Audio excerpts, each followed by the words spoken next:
เจริญปัญญาในมรรคองค์แปดเป็นหลักเงินงามเลิศล้ำรู้เนื้อรู้ตัวไม่ตกต่ำฝึกจิตฝึกใจให้ดื่มด่ำรู้รูปรู้นามแยกธาตุแยกขันธ์มองเห็นในไตรลักษณ์ว่าไม่เที่ยงสภาพแปรผันให้คงเดิมเป็นไม่ได้แท้นั้นวิปัสสนาเถิดพุทธชนทุกท่านอริยสัจสร้างสรรค์คือธรรมราชา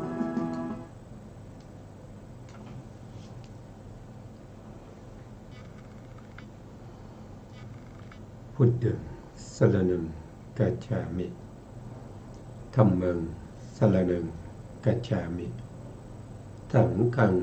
สรณังกัจฉามิกราบนมัสการพระมหาเถระพระสังฆาธิการพระเถรานุเถระ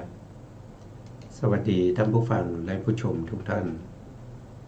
กลับมาพบกับรายการพระไตรปิฎกลอยฟ้าครั้งนี้เป็นครั้งที่8ในเรื่องของเวทนานุปัสสนาสติปัฏฐานซึ่งข้อมูลที่เราศึกษาเราก็นำมาจากพระไตรปิฎกและอรรถกถาในชุด91เล่มในเล่มที่14ทีฆนิกายมหาวรรคเล่ม14มหาสติปัฏฐานสูตร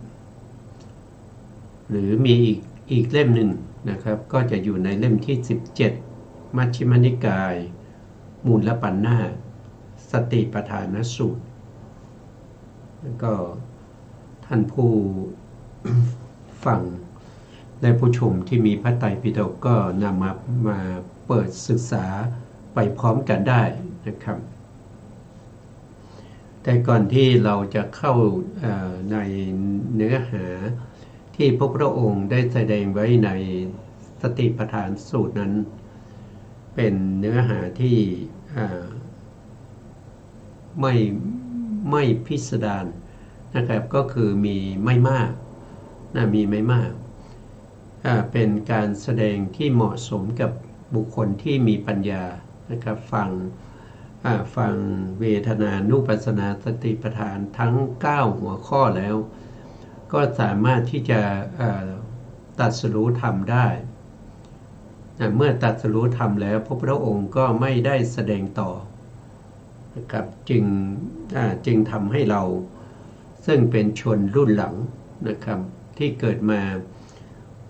หลังกึ่งพุทธกาลนะครับเกินกว่า 2,500 มาแล้วนะเพราะพระพุทธศาสนาที่พระพุทธองค์ได้แสดงไว้นี้นะครับแล้วก็ได้ตรัสว่าพระพุทธศาสนาจะตั้งอยู่ได้ถึง 5,000 ปี 5,000 ปีเนี่ยก็ถึงตอนนั้นไม่รู้ว่าที่ไหนประเทศไหนหรือหมู่บ้านไหนนะครับจะมีพระพุทธศาสนาเพราะปัจจุบันนี้เราก็เห็นว่าศาสนาพุทธของเราเนี่ยนะครับคำสั่งสอนของพระพุทธเจ้าเนี่ยก็ถูกประยุกต์ไปเป็นอย่างอื่นกันมากนะครับถึงแม้ว่าจะเป็นพระภิกษุนะหรือว่าจะเป็นอุบาสกอุบาสิกาหรือว่าสามเณรพุทธบริษัททั้งหลายก็ศึกษาแต่ธรรมประยุกต์นะครับไม่ได้ศึกษาพระไตรปิฎกกันไม่ได้ศึกษาคำสั่งสอนของพระพุทธเจ้าโดยตรงนะครับไปศึกษาที่เขานำมาประยุกต์ให้ชาวบ้านได้ศึกษากันนะครับพระพุทธองค์ก็ได้ตรัสไว้ในพระไตรปิฎกเหมือนกันว่าการศึกษา ธรรมะประยุกต์เนี่ยเป็นการทำลายเสียซึ่งคำสั่งสอนของพระพุทธเจ้านะครับก็จะมีอยู่ในพระไตรปิฎกนะครับเดี๋ยวผมดูนิดหนึ่งนะเพื่อที่จะได้รู้ว่าผมไม่ได้พูดเองนะครับคือนำมาจากพระไตรปิฎกนะครับขอเวลานิดหนึ่งนะครับก็จะ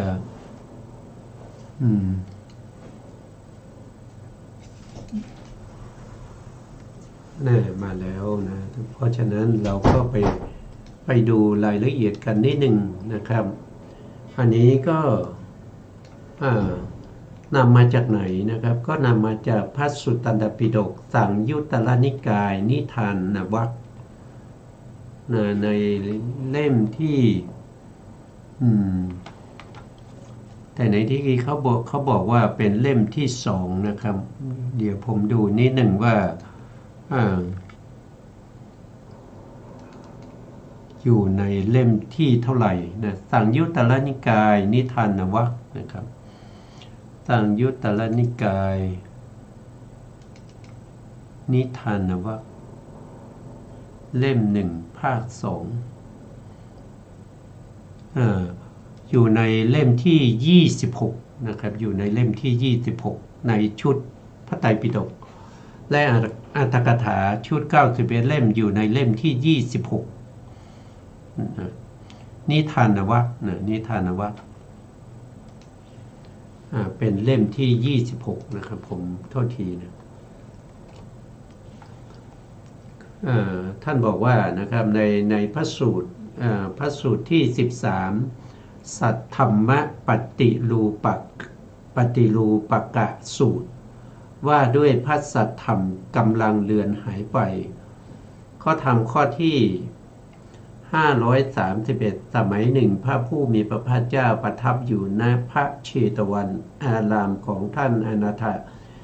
บิณฑิกะเศรษฐีกรุงสาวัตถีณที่นั้นแหละพระผู้มีพระภาคครั้นนั้นแหละพระกัสสปะพระกัสสปะนี่ก็เป็นสาวกองค์ที่3ของพระพุทธเจ้านะครับมหากัสสปะได้เข้าไปเฝ้าพระผู้มีพระภาคเจ้าถึงที่ประทับครั้นเข้าไปเฝ้าแล้วถวายอภิวาทแล้วนั่งณที่ควรส่วนข้างหนึ่งครั้นท่านมหากัสสปะนั่งเรียบร้อยแล้วได้กราบทูลถามว่าข้าแต่พระองค์ผู้เจริญอะไรหนอแลเป็นเหตุเป็นปัจจัยให้เมื่อก่อนสิกขาบทมีน้อยและพระภิกษุตั้งอยู่ในพระอรหันตผลมาก ก็คือท่านได้กราบทูลถามพระพุทธองค์นะครับว่าในสมัยที่พระพุทธองค์ตรัสรู้ใหม่ๆในพรรษาที่1ที่2ที่3นะครับในสมัยก่อนนะครับสิกขาบทก็คือศีลสิกขานะครับศีลสิกขามีน้อยแต่พระภิกษุตั้งอยู่ในอรหันตผลเนี่ยมีมากอะไรเป็นเหตุเป็นปัจจัยนะครับให้บัดนี้สิกขาบทมีมากและภิกษุตั้งอยู่ในอรหันตผลมีน้อยอะไรเป็นเหตุเป็นปัจจัยให้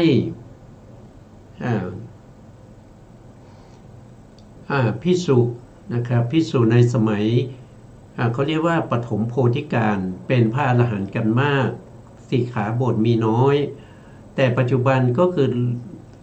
ผ่านมาเกินกว่า20พรรษาของพระพุทธเจ้าแล้วนะครับเกินกว่า20พรรษามาแล้วเนี่ยบัดนี้สิกขาบทมีมากนะครับแต่พระภิกษุที่ตั้งอยู่ในอรหันตผลเนี่ยมีน้อยอันนี้เป็นคำถามที่พระมหากัสสปะทูลถามพระพุทธองค์นะครับพระพุทธองค์ได้ตรัสว่าดูก่อนกัสสปะข้อนั้นเป็นอย่างนี้คือเมื่อหมู่สัตว์เดียวลง นะก็สุดซามลงนะตามลงก็คือประพฤตินอกลีดนอกทางนะพระสัทธรรมกำลังเลือนหายไปสิกขาบทจึงมีมากขึ้นภิกษุที่ตั้งอยู่ในอรหันตผลจึงน้อยเข้านะน้อยเข้าก็คือมีน้อยลงทุกทีนะพระสัทธรรมปฏิรูปยังไม่เกิดขึ้นในโลกตราบใดตราบนั้นพระสัทธรรมก็ยังไม่เลือนหายและพระสัทธรรมปฏิรูปเกิดขึ้นในโลกเมื่อไหร่เมื่อนั้นพระสัทธรรมก็จะเลือนหายไปทองเทียมยิ่งไม่เกิดขึ้นในโลกตราบใดตราบนั้นทองคำธรรมชาติก็ยังไม่หายไปและเมื่อทองเทียมเกิดขึ้นทองคำธรรมชาติก็จะหายไปฉันใดพระสัทธรรมก็ฉันนั้นพระสัทธรรมปฏิรูปยังไม่เกิดขึ้นในโลกตราบใดตราบนั้นพระสัทธรรมก็จะไม่เลือนหายไป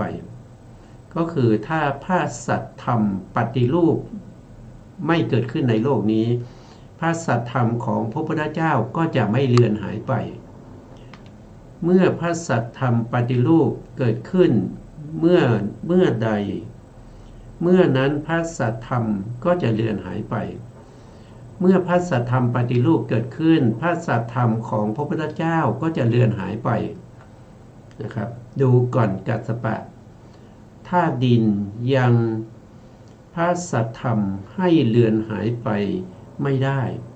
ธาตุน้ำธาตุไฟธาตุลมก็ยังพระสัทธรรมให้เลือนหายไปไม่ได้ที่แท้โมฆะบุรุษ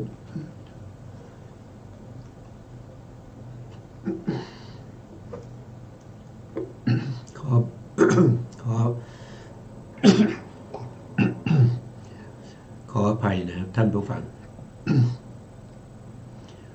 ที่แท้โมฆะบุรุษในโลกนี้ต่างหากเกิดขึ้นมาก็ทำให้พระสัทธรรมเลือนหายไปเปรียบเหมือนเรือนจะอับปางนะเรือจะอับปางก็เพราะต้นหนเท่านั้นพระสัทธรรมยังไม่เลือนหายไปด้วยประการฉะนี้อันนี้ก็ท่านก็บอกว่าก็เหมือนกับเรือนะครับถ้าเรือจะล่มหรือไม่ล่มก็อยู่ที่ต้นหนเรือก็คือกัปตันเรือนั่นเองนะครับดูก่อนกัสสปะเหตุไฟดำ5ประการเหล่านี้ย่อมเป็นไปเพื่อความฟั่นเฟือนเพื่อความเลือนหายแห่งพระสัทธรรมเหตุไฟดำ5ประการเป็นไฉนคือภิกษุณีอุบาสกอุบาสิกาในธรรมวินัยนี้ไม่เคารพยำเกรงพระศาสดาหนึ่งในพระธรรมหนึ่งในพระสงฆ์หนึ่งพระสงฆ์ในที่นี้หมายถึงพระอริยสงฆ์นะครับ พระสงฆ์หมายถึงพระอริยสงฆ์นะไม่ใช่สมมติสงฆ์นะสมมติสงฆ์ที่เป็นปุถุชนนั้นก็ไม่จัดเข้าอยู่ในพระสงฆ์ในข้อนี้นะสิกขาบทหนึ่งสมาธิหนึ่ง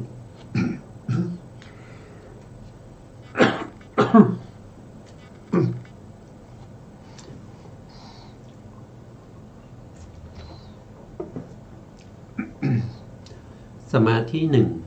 เหตุ5ประการนี้เหล่านี้แหละย่อมเป็นไป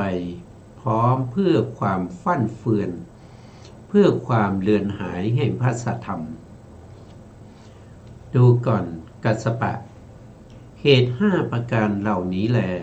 ย่อมเป็นไปพร้อมเพื่อความตั้งมั่น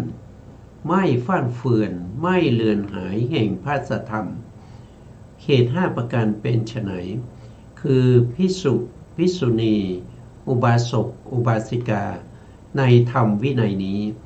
มีความเคารพยำเกรงพระศาสดาหนึ่งในพระธรรมหนึ่งก็คือยำเกรงในพระธรรมหนึ่ง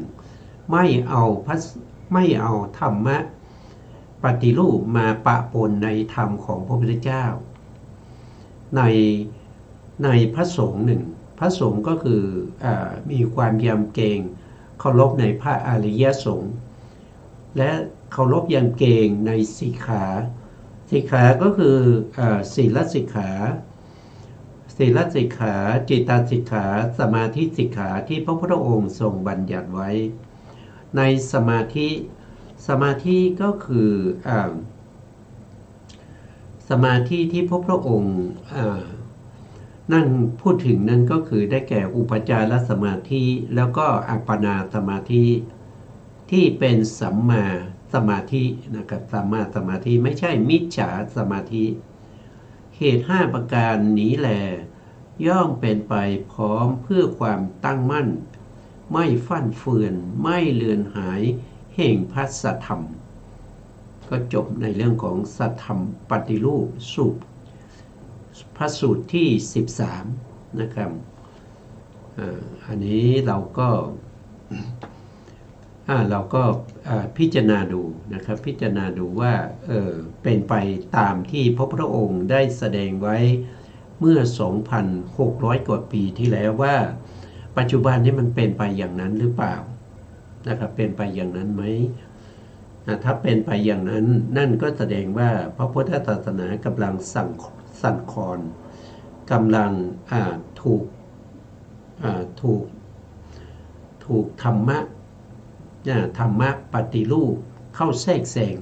นะครับอันนี้เราก็ต้องทำใจนะต้องทำใจ เราก็กลับมาสู่ในเรื่องของเวทนานุปัสสนานะครับเวทนานุปัสสนา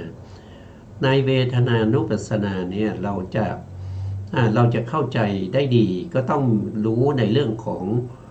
ข้อมูลเบื้องต้นที่เกี่ยวกับเวทนานุปัสสนานั่นก็คืออายตนะภายใน6นะครับอายตนะภายใน6ก็คือตาหูจมูกลิ้นกายใจพระองค์เปรียบเสมือนกับเรือนว่าง2ก็คืออายตนะภายนอก6ก็คือรูปเสียงกลิ่นรสโผฏฐัพพะแล้วก็ธรรมารมณ์อันนี้เปรียบเสมือนกับโจรเข้ามาปล้นเอาอะไรปล้นเอากุศลไปหมดเหลือแต่อกุศล3ก็คือต้องรู้ในเรื่องของธาตุ18นะครับ4ก็คือต้องรู้ในวิญญาณ6นั้นก็คือได้แก่จักขุวิญญาณคือจิตที่อาศัยจักขุวัตถุเกิดนะครับแล้วก็ไปเห็นรูปมีอยู่2ดวงหนึ่งเป็นอกุศลวิบากเห็นแต่สิ่งที่ไม่ดีดวงหนึ่งเป็นอเหตุกกุศลวิบากเห็นแต่สิ่งดีๆ2ก็คือโสตวิญญาณมีอยู่2ดวงหนึ่งเป็นอกุศลวิบากเห็นในสิ่งที่ไม่ดีขอโทษทีนะได้ยินเสียงที่ไม่ดีนะโสตวิญญาณได้ยินเสียงที่ไม่ดีเป็นอกุศลวิบากถ้าโสตวิญญาณที่ได้ยินเสียงดีๆก็เป็นอเหตุกกุศลวิบาก3ก็คือฆานวิญญาณจิตฆานวิญญาณจิตก็จะมี2ดวงหนึ่งก็จะเป็นฆานวิญญาณจิตที่เป็นอกุศลวิบากเห็นสิ่งที่ไม่ดีดวงหนึ่งก็จะเป็นอเหตุกกุศลวิบากนะครับได้กลิ่นที่ดีๆนะได้กลิ่นที่ดีๆต่อไปก็คือชิวหาวิญญาณจิตชิวหาวิญญาณจิตก็มี2ดวงหนึ่งก็เป็นอกุศลวิบากได้ลิ้มรสที่ไม่ดีดวงหนึ่งก็จะเป็นอาเหตุกกุศลวิบากได้ลิ้มรสที่ดีๆหรืออร่อยนะ5ก็คือกายวิญญาณจิตกายวิญญาณจิตมีอยู่2ดวงเหมือนกันนะครับก็เรียกว่า เป็นที่เป็นผลของอกุศลวิบากดวงหนึ่งนะครับก็กระทบสัมผัสกับสิ่งที่ไม่ดีเช่นได้นั่งที่แข็งๆนะครับได้ถูกตีถูกทุบนะอะไรพวกนี้นะครับอันนั้นก็เป็นกายวิญญาณที่เป็นอกุศลวิบากอีกดวงหนึ่งกายวิญญาณก็จะเป็นกุศลวิบากนะครับก็จะได้กระทบกับสิ่งที่ดีๆเช่นที่นั่งที่นอนที่ดีๆนะครับแล้วก็ต่อมาก็คือมโนวิญญาณจิตนะมโนวิญญาณจิตนะพวกนี้เป็นจิตนะอันนี้ก็คือได้แก่จิต79นะจิต79เว้นทวิปัญจวิญญาณจิต10นะผมขอเติมจิตหน่อยนะเพราะว่าจะได้ชัดเจนลงไปว่าอันนี้คือจิตนะครับไม่ใช่อย่างอื่นนะครับ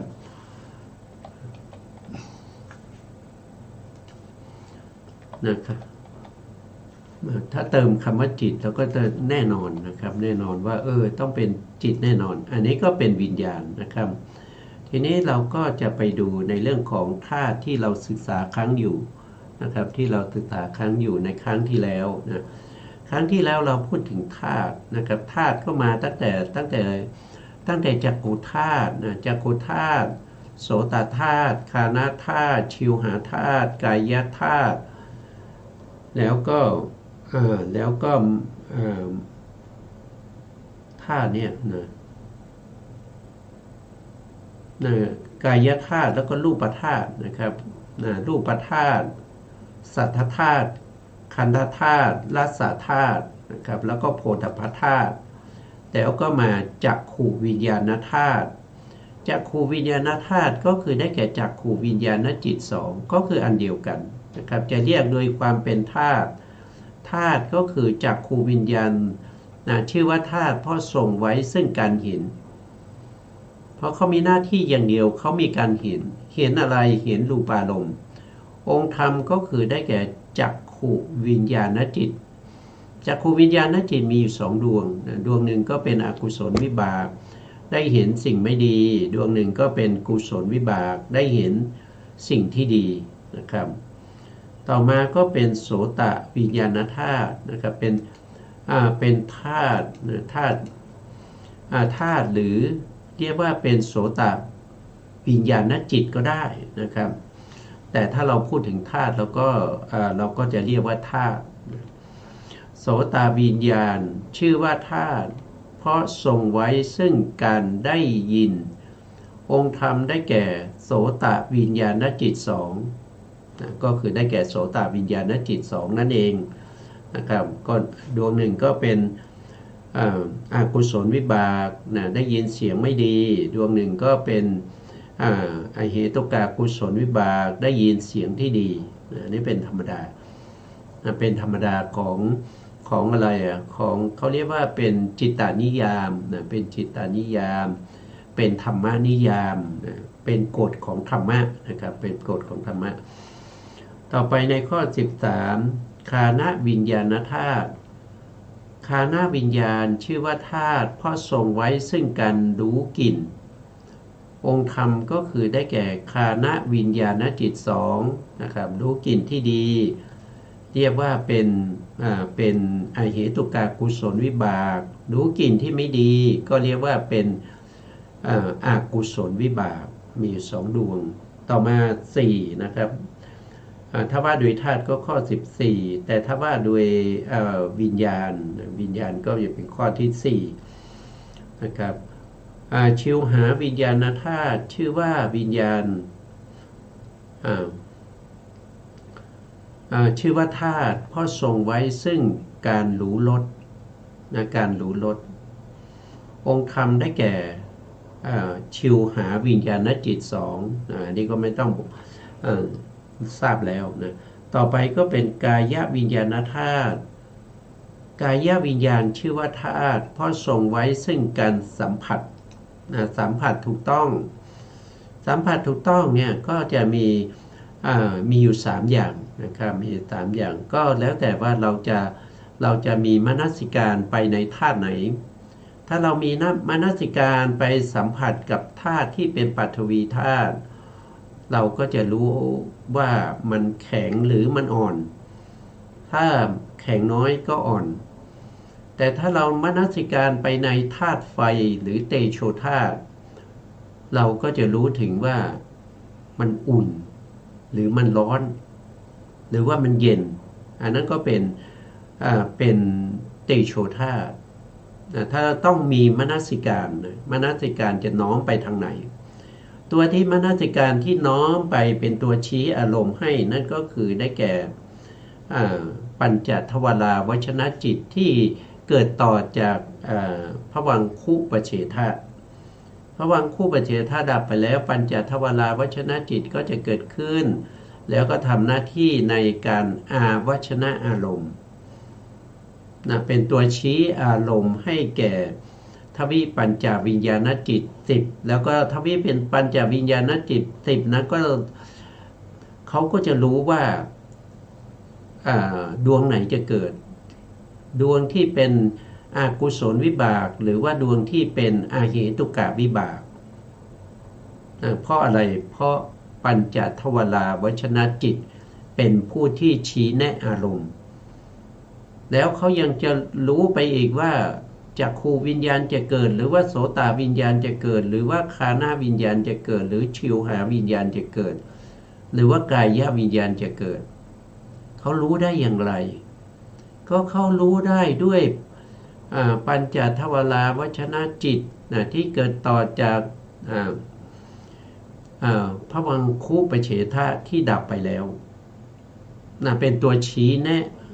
ให้แก่ทวิปัญจวิญญาณจิตนั้นเกิดขึ้นอันนี้เรียกว่าวิญญาณเรียกว่าวิญญาณหรือเรียกว่าธาตุก็ได้เรียกว่าธาตุขึ้นอยู่กับหัวข้อที่แสดงว่าแสดงโดยความเป็นธาตุหรือว่าแสดงโดยความเป็นวิญญาณต่อไปธาตุที่16ก็คือมโนธาตุมโนธาตุก็คือได้แก่จิต3ดวงตามดวงนี้ชื่อว่ามโนธาตุ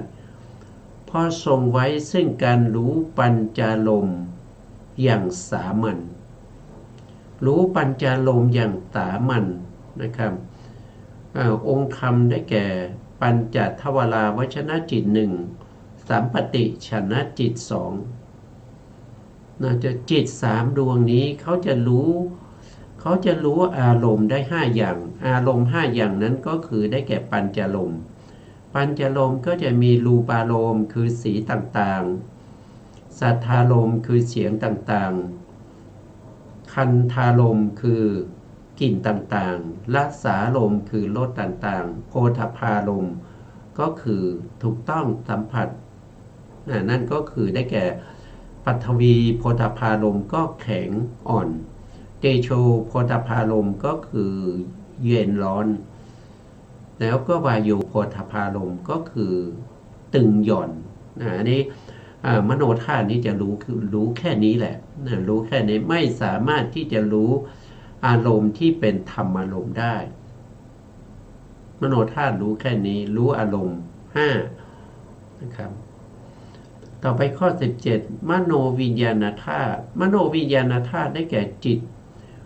76ดวงจิต76ดวงนั้นคือเว้นทวิปัญจวิญญาณจิต10แล้วก็เว้นมโนธาตุ3จิตที่เหลือทั้งหมดนั้นเรียกว่าเป็นมโนวิญญาณธาตุจิตที่เหลือก็คือ76จิต76นั้นที่ชื่อว่ามโนวิญญาณธาตุพ่อทรงไว้ซึ่งกันรับอารมณ์เป็นพิเศษไม่ใช่สามัญถ้าเป็นสามัญก็รับได้เฉพาะปัญจารมณ์ปัญจารมณ์อันนี้รับอารมณ์ได้พิเศษองค์ธรรมก็คือได้แก่จิต76ดวงเว้นทวิปัญจวิญญาณจิต10แล้วก็มโนธาตุ3เขารับอารมณ์ที่เป็นธรรมอารมณ์นะครับก็คืออารมณ์ที่เกิดทางใจต่อไปข้อ18ก็คือธรรมธาตุคือสภาพธรรม69 นะสภาพธรรม69สภาพธรรม69ชื่อว่าธาตุเพราะทรงไว้ซึ่งสภาวะลักษณะของตนองค์ธรรมได้แก่เจตสิก52สุขุมรูป16สุขุมรูป16แล้วก็นิพพาน1นะก็เป็นเท่าไหร่ก็เป็น69นะครับ69นะครับเนี่ยอันนี้ก็เป็นเรื่องของธาตุนะครับแต่เรื่องของสัจจะนี่เราไม่พูดถึงนะยังไม่พูดถึงนะเพราะว่าเรากำลังศึกษาข้อมูลเบื้องต้นแห่งเวทนานะตอนนี้เราก็ได้อะไรได้ธาตุ18แล้วได้ธาตุ18แล้วก็ได้วิญญาณ6ด้วยนะวิญญาณ6นะครับไม่ถ้าว่าโดยธาตุเนี่ยวิญญาณนั้นมันจะมีอยู่7ธาตุใช่ไหมครับแต่ในที่นี้ท่านบอกว่าวิญญาณ6นะครับวิญญาณ6นั้นก็คือการที่เราสงเคราะห์เอามโนธาตุ3คือสัมปติชนะ2แล้วก็สันติละนา1โทษทีสัมปติชนะ2แล้วก็ปัญจทวาราวชนะจิต1ทั้ง3ดวงนี้มาสงเคราะห์เข้าอยู่ในมโนวิญญาณธาตุนะเข้ามาอยู่ในมโนวิญญาณธาตุว่าโดยวิญญาณก็เป็นวิญญาณจิตนะถ้าว่าโดยธาตุก็ต้องแยกออกนะว่าโดยธาตุก็ต้องแยกออกแต่ว่าโดยวิญญาณ6นี้ก็คือเอามารวมกันในมโนวิญญาณจิตมโนวิญญาณจิตบวกเข้าไปอีก3ก็จะเป็น79นะก็จะมีอยู่79มโนวิญญาณจิตจักขูวิญญาณจิตมีอยู่2ดวงนะครับโสตวิญญาณจิตมี2ดวงคานะวิญญาณจิตมี2ดวงชิวหาวิญญาณจิตมี2ดวงกายวิญญาณจิตมี2ดวงมโนวิญญาณธาตุนั้นมี79ดวง79ดวงอันนี้ก็เป็นเรื่องความรู้เบื้องต้นในเรื่องของที่เราจะไปในเวทนานุปัสสนานะครับต่อไปในข้อที่5ท่านบอกว่าผัสสะเจตสิกเราก็ต้องรู้เวทนาเจตสิกเราก็ต้องรู้สัญญาเจตสิกก็ต้องรู้เจตนาเจตสิกก็ต้องรู้ตัณหาเจตสิกหรือโลภะเจตสิกนั่นเองเราก็ต้องรู้วิตกเจตสิกก็ต้องรู้แล้วก็วิจารเจตสิกก็ต้องรู้นะต้องรู้นะครับเราก็มาดูนะครับมาดูเรื่องของผัสสะนะครับเรื่องของผัสสะนะผัสสะก็จะมีอยู่ในตรงนี้ก็มีนะครับเราตรงนี้ก่อนนะครับก่อนที่เราจะไปขึ้นในส่วนที่อยู่ในธรรมะสังคณีปกรณ์ท่านบอกว่าผัสสะเจตสิกนะผัสสะเจตสิกเป็นสัพพะจิตตสาธารณเจตสิกนะครับเป็นเจตสิกที่ประกอบกับจิตทุกดวงนะครับเพราะจึงได้ชื่อว่าเป็นสัพพะจิตตสาธารณเจตสิก7จิตดวงไหนเกิดขึ้นต้องมีผัสสะขาดผัสสะไม่ได้นะผัสสะคือธรรมชาติที่กระทบอารมณ์คือการกระทบการถูกกระทบการสัมผัสว่าโดยอัตของผัสสะนะครับพุสตีติผัสโสชื่อว่าผัสสะเพราะอาจว่ากระทบอารมณ์ธรรมชาติที่กระทบอารมณ์มีลักษณะที่จตุกะหรือวิเศษลักษณะลักษณะที่จตุกะคือลักษณะพิเศษที่ไม่เหมือนใครนะครับไม่เหมือนใครแล้วไม่มีใครเหมือนเขาจึงใช้คำว่าวิเศษลักษณะนะครับคือลักษณะเฉพาะตัวของสภาวธรรมที่แตกต่างกันไปตามลักษณะของสภาวธรรมที่แตกต่างกันเช่นจิตมีลักษณะเฉพาะตนคือรู้อารมณ์วิชานะรู้วิชานะลักขณังคือรู้อารมณ์อย่างเดียวแต่อันนี้เป็นผัสสะนะผัสสะมีการกระทบอารมณ์ นะคำว่าวิเศษลักษณะคือลักษณะเฉพาะตนนะบางครั้งโดยทั่วไปนะในปัจจุบันนี้เราก็โดยส่วนมากเขาจะพูดว่าสภาวธรรมนะสภาวธรรมวิเศษลักษณะสภาวธรรมนะครับลักษณะที่จตุกะหรือเรียกว่าเป็นปัจจตลักษณะนะครับก็คืออันเดียวกันนะแตกต่างกันที่ตัวอักษรเท่านั้นนะครับแต่ถ้าว่าโดยอรรถะเนื้อหาแล้วมันจะเหมือนกันนะทีนี้ผัสสะเนี่ยเขามีลักษณะที่จตุกะยังไงนะครับลักษณะที่จตุกะของผัสสะก็คือพุสนะลักขโนมีการกระทบอารมณ์เป็นลักษณะมีการกระทบอารมณ์กระทบอารมณ์ในที่นี้ก็คือการประจวบกันของธรรมะ3อย่างนะถึงจะกระทบอารมณ์ที่จะทำให้เกิดผัสสะได้ก็ทำให้เกิดผัสสะได้นะครับสังคตะนะละโสมีการประสานอารมณ์วัตถุวิญญาณเป็นกิจก็คือการกระทบกันของอารมณ์อารมณ์ก็คือรูปารมณ์สัทธารมณ์คันธารมณ์รสารมณ์โพธพารมณ์ธรรมารมณ์วัตถุก็คือจักขู่ประสาทโสตประสาทวัตถุว่าโดยองค์ธรรมก็คือประสาทแต่ถ้าว่าโดยวัตถุเราก็จะเรียกว่าจักขู่วัตถุโสตวัตถุคานาวัตถุชิวหาวัตถุกายวัตถุแล้วทางใจเนี่ยไม่ใช่หาทายวัตถุทางใจที่เรียกว่าวัตถุในที่นี้ก็คือได้แก่ภวังคจิตนะครับอันนั้นเป็นนามธรรมเป็นจิตนะเป็นจิตไม่ใช่รูปถ้าได้ยินคำว่าวัตถุในที่นี้หมายถึงรูปแต่ภวังคจิตนั้นไม่ใช่รูปนะครับไม่ใช่รูปภวังคจิตนั้นเป็นตัวที่กระทบกับธรรมารมณ์ก็คืออารมณ์ทางใจนะเมื่อกระทบแล้วก็เกิดวิญญาณนะวิญญาณก็จะเกิดขึ้นนะก็ขึ้นอยู่กับว่ากระทบในทวารไหนทวารทางตาก็จะเป็นจักขุวิญญาณทวารทางหูก็จะเป็นโสตวิญญาณทวารทาง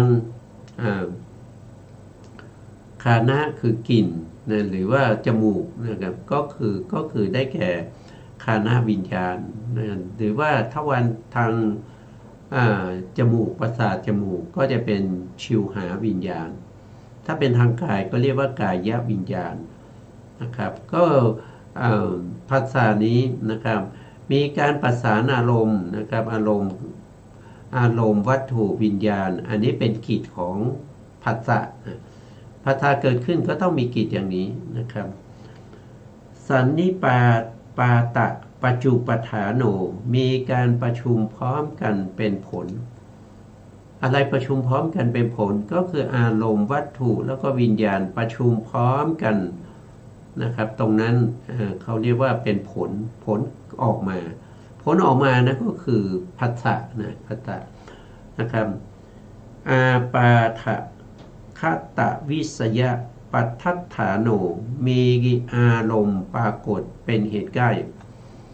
นะผัสสะที่จะเกิดขึ้นได้นี้ต้องมีอารมณ์ปรากฏถึงจะเป็นเหตุใกล้ให้เกิดผัสสะนะถ้าไม่มีอารมณ์วัตถุวิญญาณก็เกิดไม่ได้นะครับไม่เกิดไม่ได้อย่างโดยเฉพาะวิญญาณก็คือจิตจิตจะเกิดขึ้นได้ต้องมีอารมณ์เพราะจิตเกิดขึ้นไม่รู้อารมณ์ไม่ได้อันนี้เป็นนิยามของจิตครับวัตถุก็จะเกิดขึ้นปกติอยู่แล้วแต่ไม่มีอารมณ์มากระทบเนี่ยนะครับมันก็เกิดขึ้นแล้วก็ดับไปเป็นธรรมดาอยู่แล้วเกิดขึ้นแล้วก็ดับไปก็เป็นธรรมดาแต่ไม่ได้ทำให้เกิดวิญญาณไม่ได้ทำให้เกิดธรรมะขึ้นนะครับวัตถุเกิดขึ้นไม่กระทบอารมณ์ก็ดับไปก็เป็นธรรมดาวัตถุที่เกิดขึ้นกระทบอารมณ์ก็ดับไปเป็นธรรมดาอยู่แล้วแต่เมื่ออารมณ์กับวัตถุกระทบกันนะครับก็จะสั่นไหวไปให้เกิดวิญญาณขึ้นมาได้ เมื่อวิญญาณเกิดขึ้นมาก็จะเกิดผัสสะนะครับเพราะว่าธรรมะสามอย่างประชุมกันก็จะเป็นผัสสะเพราะฉะนั้นท่านก็ถือว่าอารมณ์เนี่ยอารมณ์ปรากฏเนี่ยเป็นเหตุใกล้ให้เกิดอะไรเกิดผัสสะนี่ก็เป็นลักษณะที่จตุกะของผัสสะเป็นธรรมของผัสสะนะครับอันนี้ก็เราก็จบไปนะครับท่านตรงนี้ท่านอธิบายในเรื่องของผัสสะเนี่ยก็จะมีอยู่สองอย่างนะมีอยู่สองอย่างนั่นก็คืออาทิวัจนะผัสสะกับปฏิฆะสัมผัสอาทิวัจนะสัมผัสกับปฏิฆะสัมผัสปฏิฆะสัมผัสมีอยู่สองอย่างนะมีอยู่สองอย่างก็คือมหาพุทธรูปกระทบกับอุปัฏฐัยรูปจะทำให้เกิดผัสสะหรือต่อมาผัสสะก็เป็นเหตุปัจจัยให้เกิดเวทนาเป็นสุขหรือเป็นทุกข์หรือเป็นอุเบกขานะครับมหาพุทธรูปกระทบกับอุปัฏฐัยรูปอันนี้เรียกว่าเป็นปฏิฆะสัมผัสอันนี้ก็คือได้แก่กายประสาทกระทบกับโพธพารมณ์อันนี้นะแล้วก็ต่อมาก็จะเป็นอุปัฏฐัยรูปกระทบกับอุปัฏฐัยรูปอันนี้ก็คือหมายถึงว่ารูปารมณ์กระทบกับจักขุประสาทหรือว่าจักขุวัตถุนะครับรูปารมณ์กระทบกับจักขุวัตถุหรือว่าสัทธารมณ์คือเสียงกระทบกับโสตวัตถุหรือว่ากลิ่นคันธารมณ์กระทบกับคานะวัตถุหรือว่ารัสสารมณ์คือรสกระทบกับชิวหาวัตถุอันนี้เรียกว่าเป็นอุปัฏฐัยรูปกระทบกับอุปัฏฐัยรูปนี่เป็นรูปกระทบกันรูปกระทบกันนี้เราเรียกว่าเป็นปฏิฆะสัมผัสเป็นปฏิฆะสัมผัสแต่ถ้าเป็นนามกระทบกับนามอย่างเช่นธรรมารมณ์ธรรมารมณ์กระทบกับมโนกระทบกับมโนคือภวังคจิตเขาเรียกว่าเป็นอาทิวัจนะสัมผัสคือธรรมารมณ์กระทบกับภวังคจิตแล้วก็ทำให้เกิดเวทนาสามนี้เรียกว่าเป็นอาทิวัจนะสัมผัสก็คล้ายๆกับเวลาที่เราเห็นนะครับตอนที่แดดมันร้อนๆนะครับ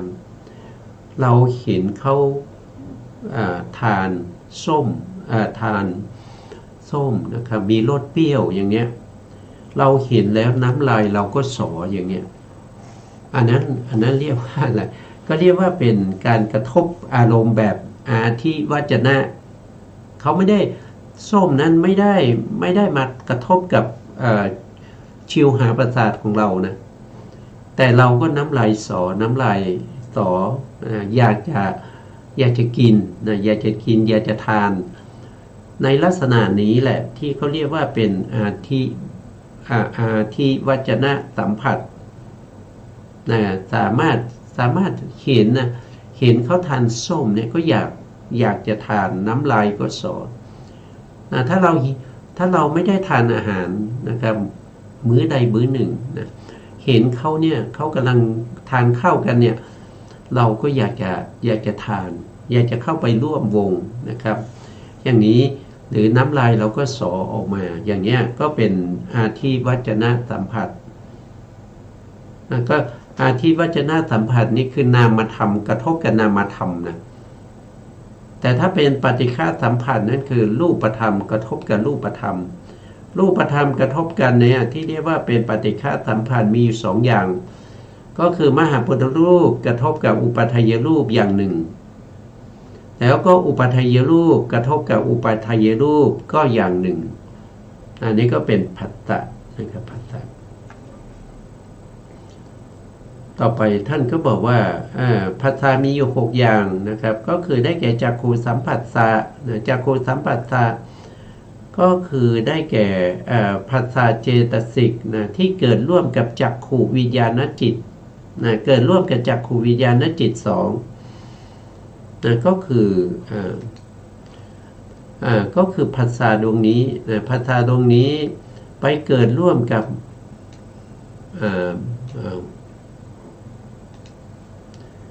ไปเกิดร่วมกับจักขุนะจักขุเกิดร่วมกับจิตสองดวงนี้ดวงใดดวงหนึ่งนะครับเพราะว่าจิตเวลาเกิดเขาจะเกิดดวงเดียวนะเขาจะเกิดดวงเดียวเขาไม่ได้เกิดพร้อมกันสองดวงนะครับถ้าเป็นรูปที่ไม่ดีนะครับเช่นเห็นรูปซากสัตว์ที่ตายนะครับหรือเห็นศพเนี่ยก็ถือว่าเป็นอารมณ์ที่ไม่ดีนะอารมณ์ที่ไม่ดีเนี่ยจิตที่เกิดขึ้นเห็นอารมณ์ที่ไม่ดีนั้นก็คือได้แก่จักขุวิญญาณนะครับดวงที่หนึ่งดวงข้างบนที่เป็นอกุศลวิบากเพราะอารมณ์ไม่ดีนะอารมณ์ไม่ดีเขาเกิดขึ้นนะครับเขาเกิดขึ้นแล้วก็เวลาเกิดขึ้นเนี่ยจะมีเจตสิกเกิดอยู่ในจิตนี้อยู่7ดวงนะเห็นไหมเขากำกับอักษรอยู่7นะนั่นแสดงว่าเจตสิกเกิดร่วมกับจักขุวิญญาณจิต7นะครับจักขุวิญญาณจิตที่มีสัพพะจิตตสาธารณเจตสิกนะครับเกิดร่วมด้วยก็คือมีผัสสะมีเวทนามีสัญญามีเจตนามีเอกคตาชีวิตินทรีย์มนสิการเกิดอยู่ในจักขุวิญญาณจิตนี่แหละแต่ตัวที่เรียกว่าเป็นผัสสะที่เรียกว่าเป็นจักขุสัมผัสสะนั้นก็คือได้แก่ตัวผัสสะตัวนี้นะครับเจตสิกอื่นๆเกิดร่วมกันนะครับแต่เราไม่เรียกนะเราไม่เรียกว่าเป็นจักขุสัมผัสสะเราจะเรียกเฉพาะตัวผัสสะที่เกิดในจักขุวิญญาณจิตดวงใดดวงหนึ่งเรียกว่าเป็นจักขุสัมผัสสะโสตสัมผัสสะนะครับก็คือได้แก่ผัสสะเจตสิกที่เกิดในโสตวิญญาณจิตสองดวงนะครับต่อไปคานะวิญญาณคานะสัมผัสสะก็คือได้แก่ผัสสะที่เกิดร่วมกับคานะวิญญาณจิต4ชิวหาสัมผัสสะก็คือชิวหาวิญญาณโทษทีผัสสะที่เกิดร่วมกับชิวหาวิญญาณจิต2กายสัมผัสสะก็คือผัสสะที่เกิดร่วมกับกายวิญญาณจิต2มโนสัมผัสสะมโนสัมผัสสะก็คือได้แก่ผัสสะที่เกิดร่วมกับมโนวิญญาณจิต79หรือ101ในว่าโดยพิสดาร101นะครับที่เกิดขึ้นเพราะอาศัยการประชุมของมโนหรือใจมโนหรือใจนะครับหรือภวังคจิตนั่นเองแล้วก็ธรรมารมณ์ธรรมารมณ์ก็คือสิ่งที่ใจนึกหน่วงมาเป็นอารมณ์แล้วก็มโนวิญญาณเกิดขึ้นธรรมะ3อย่างประชุมกันนะครับก็เป็นมโนสัมผัสสะมโนสัมผัสสะนี่ก็เป็นเรื่องของผัสสะนะครับทีนี้ท่านบอกในผัสสะในพระไตรปิฎกเราก็ไปดูในผัสสะนะครับผัสสะที่นำมาตรงนี้ก็คือนำมาจากอภิธรรมปิฎกนะอภิธรรมปิฎกธรรมสังคณีนะครับธรรมสังคณีปกรณ์นะครับอยู่ในเล่มที่75นะเล่มที่75ตั้งแต่หน้าที่356เป็นต้นไปนะผัสสะมีในสมัยใดนะผัสสะมีในสมัยนั้นเป็นไฉนนะอันนี้ก็ยกเอาเฉพาะในส่วนที่เกี่ยวข้องกับเรื่องของผัสสะมานะครับผัสสะเวทนาอะไรนะนี่นะครับเพราะเรากำลังศึกษาเรื่องของเวทนาธรรมะที่เกี่ยวกับเวทนาเราก็นำมานะครับ1ผัสสะมีในสมัยนั้นเป็นไฉนการกระทบกิริยาที่กระทบกิริยาที่ถูกกระทบความถูกกระทบในสมัยนั้นอันใดนี้ชื่อว่าผัสสะมีในสมัยนั้น ก็คือการกระทบนะการกระทบแต่การกระทบตรงนี้ต้องกระทบ3อย่างนะครับนะถ้าเป็นอารูปนะถ้าเป็นอารูปก็จะไม่มีวัตถุนะไม่มีวัตถุก็จะมีแค่2นะมีอารมณ์แล้วก็ภวังคจิตนะครับอารมณ์กับภวังคจิตกระทบกันนะไม่มีวัตถุเพราะเป็นอารูปนะอารูปต่อไปข้อที่2นะท่านก็จะขยายความต่อไปนะครับจักษุและรูปนะครับอาศัยจักษุและรูปเกิดจักขุวิญญาณเกิดจักขุวิญญาณธรรมะ3อย่างประชุมกันหรือธรรมะ3ประการเป็นผัสสะธรรมะ3ประการเป็นผัสสะเพราะผัสสะเป็นปัจจัยจึงเกิดเวทนาต่อไปโสตกับเสียงนะครับหรือสัทธะนะครับโสตก็คือหูนะอาศัยหูและเสียงเกิดโสตวิญญาณนะธรรมะ3อย่างประชุมกันเรียกว่าผัสสะที่เกิดทางหูก็เรียกว่าเป็นโสตสัมผัสสะนะเพราะผัสสะเป็นปัจจัยจึงเกิดเวทนานั้นก็ต้องเรียกว่าเป็นโสตสัมผัสสะชาเวทนาแต่เวทนาในที่นี้เนี่ยเราพูดเฉพาะเวทนาเจตสิกแต่เวลาที่ไปเกิดขึ้นในจิตนั้นเวทนาเหล่านั้นก็จะเปลี่ยนสภาพไปเป็นอุเบกขาเวทนาหรือถ้าไปเกิดในจิตที่เป็นชวนะนะครับก็จะเป็นได้ทั้งที่เป็นสุขทั้งที่เป็นทุกข์ทั้งที่เป็นอุเบกขานะก็จะได้เวทนา3นะต่อไปคานะและกลิ่นคานะก็คือจมูกนะอาศัยจมูกกับกลิ่นเกิดคานะวิญญาณธรรมะ3ประการเป็นผัสสะนั้นชื่อว่าคานะสัมผัสสะเพราะคานะสัมผัสสะเป็นปัจจัยจึงเกิดเวทนานั้นชื่อว่าเวทนาคานะสัมผัสสะชาเวทนาแม้เวทนานั้นจะเป็นสุขเป็นทุกข์หรือเป็นอุเบกขานะครับที่เกิดขึ้นเพราะคานะสัมผัสสะนั่นก็เรียกว่าเป็นเวทนาที่เป็นคานะสัมผัสสะชาเวทนาต่อไปชิวหาก็คือลิ้นอาศัยลิ้นและรสเกิดชิวหาวิญญาณธรรมะ3ประการเป็นผัสสะเป็นปัจจัยจึงเกิดเวทนากายก็คือร่างกายที่มีกายประสาทนะครับกายอาศัยกายกับโพธพารมณ์สัมผัสก็คือโพธพารมณ์